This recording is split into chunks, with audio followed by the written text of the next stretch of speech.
Greetings everyone! Here are my thoughts on Monster Hunter Wilds.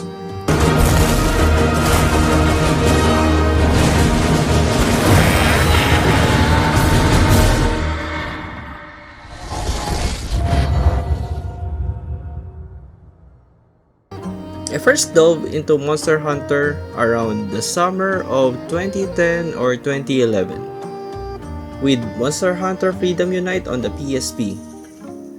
Those were my high school days around summer vacation, and we spent the whole summer vacation hunting with my neighborhood friends.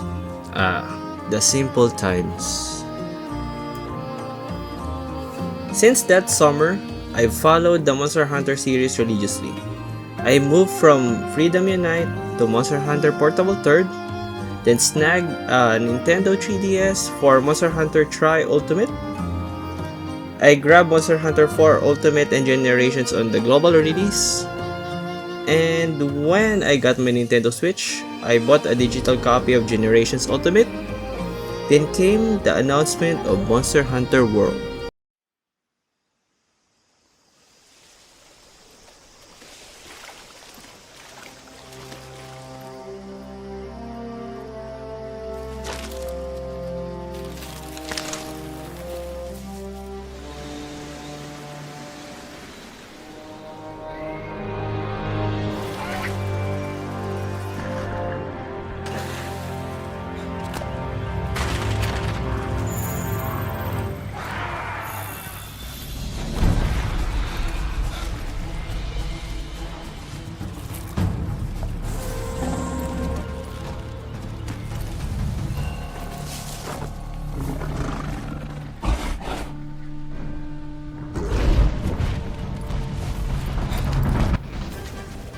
It was beyond hype that the series that I love was reaching new heights.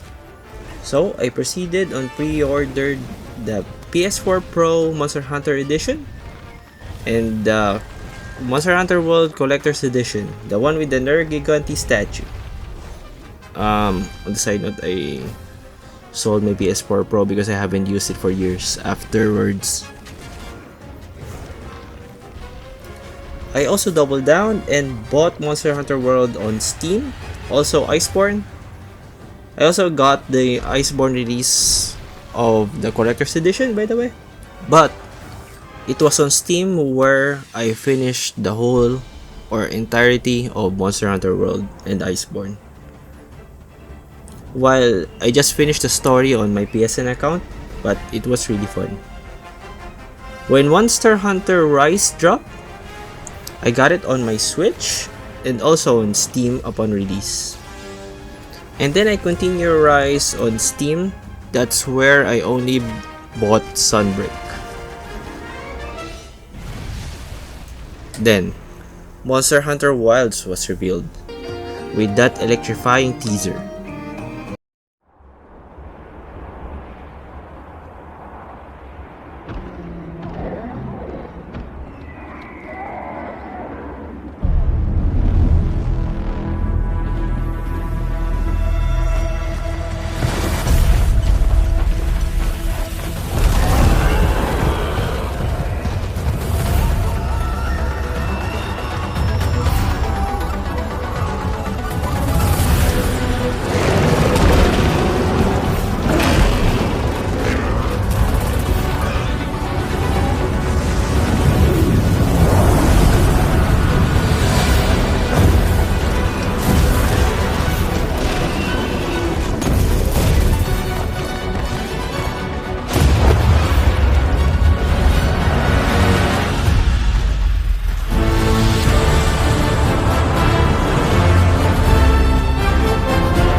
A hunter on a raptor-like mount chased by large monsters through a lightning-charged sunstorm.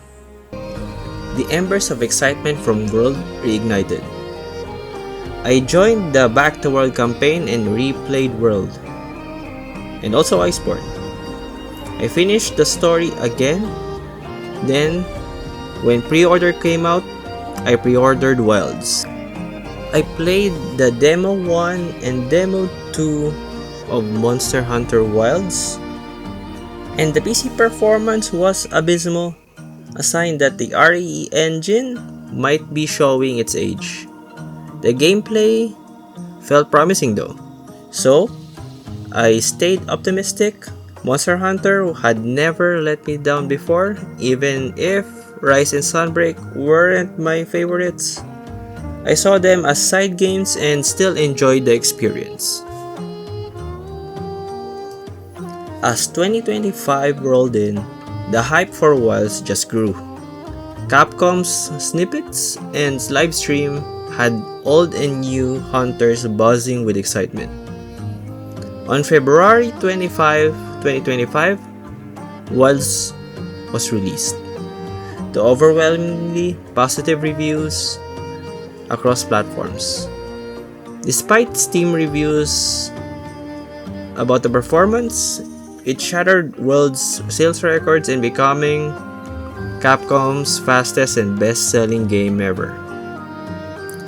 I played it on low settings. I found the gameplay and movement really smooth, with seamless transition that felt fantastic. But something was off. Deep down, I sensed a lingering issue that dulled my experience. Having played every major Monster Hunter title since Freedom Unite, I've noticed a trend. The games are getting easier.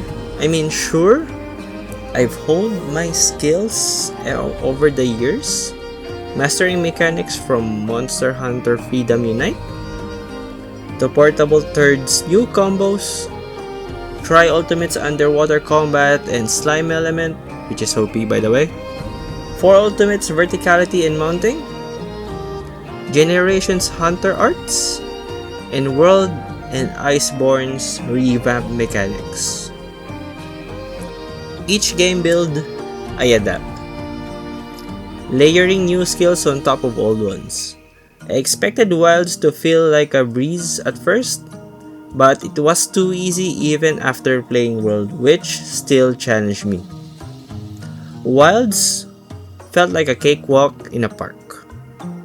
No monster forced me to switch armor, craft specific gear, or adapt my strategy. While in the past games I had to pivot, building a bowgun for Kezu in Freedom Unite, upgrading gear for Fleshshot on underwater battles in Try Ultimate, using cliffs to dodge Najarala in 4 Ultimate, or leveraging the environment against Anjanat in World. Those moments pushed me to learn and grow, while Wilds had none of that. Note that I usually abandon quests once I die, so that's one key feature that's what frustrates me from the old games. Moving that aside, worse, Wilds felt unfinished. The story wrapped up, but the end game sums up grinding Tempered Gorbagala and Arcbelt, which got repetitive really fast. Compared it to World's endgame, which cycles 4 Elder Dragons, felt more varied actually. The cracks showed when Title Update 1 was dropped, introducing Mizutsune, a returning monster, higher rank Zoshia, which should be in the base game, and the Grand Hub, the equivalent of Gathering Hall or Gathering Hub from the previous games, and I think it felt like this should be the final base game of Wilds. The mechanics that I think made Monster Hunter is first, preparation. Having to prepare before hunting, optimizing the limited inventory space, getting buffs like eating, and having to think the gear you'll be bringing for the hunt. Second, tracking. I miss the feeling of discovering or tracking monsters for the first time.